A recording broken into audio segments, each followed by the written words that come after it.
Well, this is a pretty unique Land Cruiser with a fairly long story behind it. This truck is a 1972 FJ40. It's a factory soft top, which is quite rare. It was originally living in Shoshone, California, which is right on the edge of Death Valley.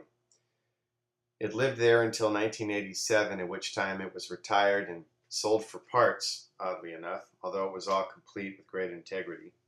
And then it was taken out to the outskirts of Las Vegas, where it sat behind a warehouse until 2001, where our friend and client rescued it when the property was sold off for a housing development. Now, being an original soft top equipped truck, the doors, frames, brackets, all of it is part of the factory soft top kit with the soft doors, canvas bodied steel frame, not the optional soft top kit, which is, when you bought a hard top truck back in the 70s. They would give you a soft top in a box and you'd run your hard doors. So it makes it quite rare. In the factory configuration, that top in the US would have been a white vinyl, although the green military canvas we used is correct for the year and was offered by Toyota globally back in the time. This top was actually custom built by the client himself. It's a really nice reproduction of the original form. The original drivetrain from the truck has long since been removed.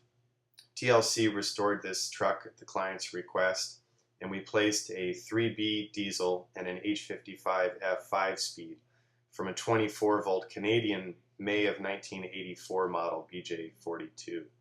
So that's of note because it's really a nice combination of the earlier, more stylish vintage body, yet with the most serviceable and most versatile of the diesel variations. Now, mechanically, when this truck was restored, it was gone through extensively. Really, the only part that is not rebuilt is the basic engine block. The engine had 60,000 miles on it when it was placed in here. So in a nutshell, you've got a late-style BJ42 drivetrain, together with all of its original components and wiring system stock, installed in an earlier style chassis and body, and then all tied together with updated and popular FJ40 modifications. So we have the original front bumper running a 24-volt Ramsey 6,000-pound winch with a custom-made mount, 24-volt Cole Hersey control solenoid, which is operated by a key on the dash switch. The headlights have been converted to the Hella H4s. We use the late-style light clusters, Hella 24-volt horns, 24-volt windshield washer and tank. Has the rare BJ series power steering system with cooler and a Racor fuel filter separator. The front axle is a disc brake style sourced from a 76 FJ40. It as well has been completely restored with new rotors, brake lines, hard lines, Burfield seals, bearings, stainless flex brake lines, new warm hubs, and then it's been fit with the later style rims from an 83 FJ40. Radiator and water pump, rear main seal, power steering gearbox, power steering pump, vacuum brake booster, all of it fully rebuilt. Actually, the vacuum tank is brand new and a very rare Toyota part. New brake master cylinder, new clutch master, new clutch slave, new clutch, fully rebuilt transmission and transfer case. Of note is this is a very rare transmission in that it is running the correct 40 series top plate, tranny support, and motor and frame mounts, again sourced from the late model BJ42. Underneath, you'll notice a 5-speed style skid plate, which is adapted from a 75 series Land Cruiser. And the suspension system is all new with greasable pins and shackles, and it's manufactured by Ironman out of Australia. All new OEM Toyota steering linkages and rebuilt center arm. In the inside of the truck, we're running the stock style front seats, but we're running a late style steering column, correct with the proper 8 of 80 and newer rare steering wheel, which again was a brand new part. For the flashers in the rear, we're running LED lights. We ran the Grote heavy duty electronic flashers. The mirrors are all new OEM. We're running the early style 12-volt windshield wiper motor fed by a separate 12-volt Hella fuse box circuit, along with a solar converter which takes the 24 and bumps it down to 12 volts. It's wired as a converter as opposed to an equalizer.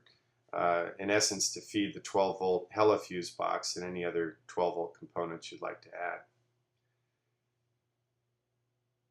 That converter is controlled by a Cole Hersey marine grade switch, which is hidden inside the underseat factory toolbox.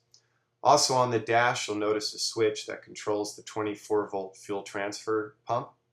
It's designed to move spare fuel from the rear tank to the front poly tank, where it is fed to the engine. The rear tank was cleaned, stripped, sealed, and refinished in Pour 15. The rear tank is designed for spare fuel only. It neither measures nor directly feeds the engine. The design intends that when your primary tank is drained, you would transfer from the rear to the front tank and then for engine use. All of the switches on the dash and the heater cable, heater control valve, again, all new OEM. The remaining knobs are originals that have been refinished. You'll notice on the glove box door, there is a unique custom cast, not stamped, 5-speed shift blade that was built solely for this truck. Inside of the glove box, you'll find 2 owner's manuals. We have the original 1972 manual, and then we've included an 84 owner's manual to cover the complete operation. Small details, but there's a really neat set of very rare, new old stock original canvas safety straps, and those were intended to be run should a customer remove the doors. That allowed Toyota to still comply with the DOT standards. You put those little straps on, I guess, to keep it from falling out. It's another neat detail. There's a new factory inspection light in the glove box, as well as an original toolkit with a restored jack. The 5-piece seats in the front are all original, as I had mentioned, but they've been completely refinished and recovered with all new foam. Roll bars, old style confer, rear seat is removable, front's running OEM belts, crow belts for the rear. We have the seat facing rear to complement the rear drop-down tailgate. It's a really nice setup. So all sorts of little details that you'll never replace. Seminole red, it's a factory color. The underside of the body is fully Line-X'd. It's just impeccable. Full box of spare parts included. Be hard pressed to recreate this truck. Come check it out.